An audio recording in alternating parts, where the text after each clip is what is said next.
Bonjour, l'essai routier d'aujourd'hui, Mercedes-Benz 350D dans le modèle GLE. Vous allez me demander probablement que ces changements de modèle, oui effectivement, les appellations chez Mercedes ont toutes changé pour 2016. Le GLE, c'est ce qui remplace le ML, donc VUS 4 portes. Dans le 350D, on parle d'un V6, un 3 litres. C'est un biturbo.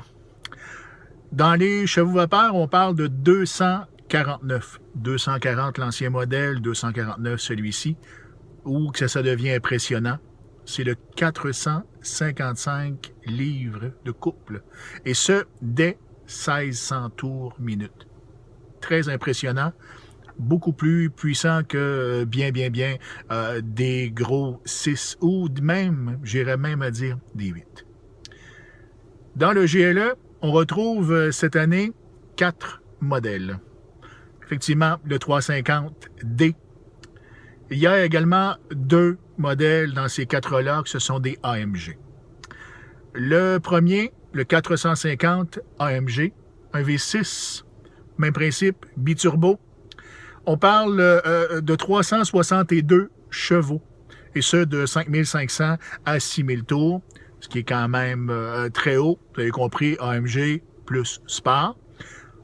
Transmission automatique 9 vitesses. Dans les V6, 9 vitesses. Dans le gros 8.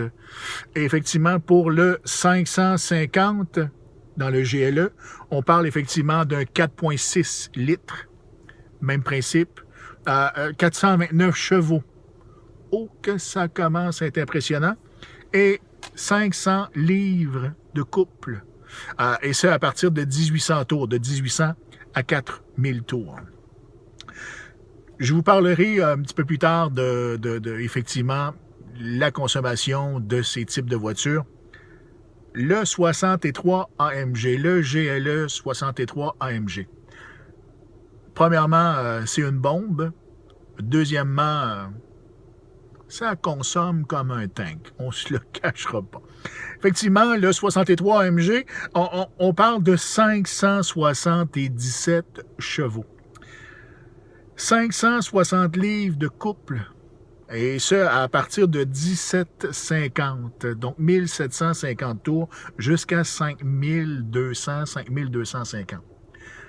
Vous avez parfaitement compris que cette dernière, c'est une voiture, un VUS, une bombe. C'est une Ferrari, c'est une Mercedes haut de gamme, moteur suralimenté, mais quand on dit suralimenté, c'est vraiment sur les stéroïdes rendus là. Consommation, le premier, le 350D, on parle plus ou moins 8 litres au 100 km sur la route, 10 litres en ville, ce qui est très raisonnable pour cette grosseur de voiture-là.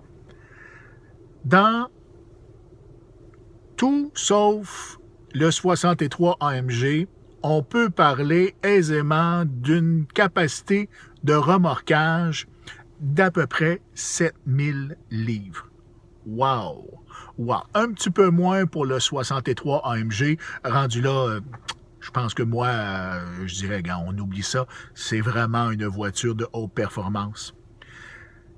Le modèle qu'on utilise aujourd'hui, Airmatic, comme suspension. Donc, la suspension est ajustable d'un bout à l'autre, autant pour le confort, autant pour le mode sport, autant à ce moment-là pour le mode hiver. Vous avez compris que c'est un système intelligent, moindrement qu'on lui demande de mettre en mode confort, transmission automatique, confort, suspension, direction, confort. Mais quand on lui demande d'être en mode sport, oh! Direction beaucoup plus directe, suspension, vraiment on le sent. Il y a un surabaissement qui se crée à ce moment-là. Et c'est vraiment impressionnant. Ça devient une voiture sportive pour un diesel. Ne pas oublier ça. Vous savez, dans les dans tout ce qu'il y a, l'espace de rangement, je regarde ça, vraiment, les vides-poches pour les lunettes, wow, c'est exceptionnel, l'espace rangement qu'il y a. Et on va retrouver aussi coffre à gaz, il y a l'espace partout, le coffre arrière, c'est impressionnant. À part de ça, qu'est-ce qu'on a? Dégagement pour la tête. Oh! Mon siège est quand même bien installé, je suis un petit peu plus haut, ça me permet de voir plus loin, j'ai encore un dégagement. Assis en arrière, même affaire. Dégagement pour la tête, c'est exceptionnel. Tenue de route, de base, ça vient équipé de 19 pouces. On peut avoir le kit AMG sur les modèles qui ne sont pas de connotation AMG, peut avoir soit 20 ou 21 pouces de pneus. Effectivement, ça vient changer un petit peu au niveau de la direction, au niveau de la consommation. Naturellement, plus on a un volume, ben voilà, ça vient jouer là-dessus. Par la suite, le toit panoramique. Génial. Le filtre anti-lumière qui est là, ça marche à merveille. C'est plaisant, d'éclairage tout le temps. Ça prend des défauts? Oui, il y en a.